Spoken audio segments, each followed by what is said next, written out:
وَكَذَلِكَ زَيَّنَ لِكَثِيرٍ مِّنَ الْمُشْرِكِينَ قَتْلَ أَوْلَادِهِمْ شُرَكَاؤُهُمْ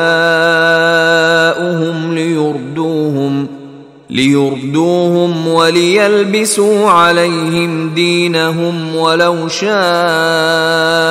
اللَّهُ مَا فَعَلُوهُ فَذَرْهُمْ وَمَا يَفْتَرُونَ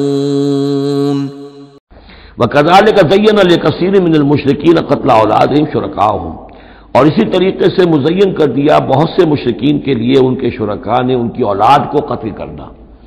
اب یہ بھی جنوں کے نام پر بھی وہ بچوں کو بھیٹ چڑھانا، یہ ہندوستان میں بھی ہوتا ہے، دیوی کے نام پر بچے کو بھیٹ چڑھا دیا ہے، قربان کر دیا ہے، اپنی اولاد کو بھیٹ چڑھاتے ہیں لیردوہم، تاکہ وہ انہیں برباد کریں، وَلِيَلْبِسُوا عَلَيْهِمْ دِينَهُمْ، اور تاکہ ان کے دین کو ان کے اوپر مشتبہ کر دیں۔ یہ دین کے تحت ہو رہا ہے، یہ قتل اولاد، بچوں کو بھیٹ چڑھایا جا رہا ہے۔ وَلَوْ شَاءَ اللَّهُ مَا فَعَلُوهُ، اگر اللہ زبردستی کرتا تو وہ یہ نہ کر سکتے۔ فَذَرْهُمْ وَمَا يَفْتَرُونَ، تو چھوڑیے ان کو، دفع کیجئے ان کو اور جو بھی افترا بازی یہ کر رہے ہیں۔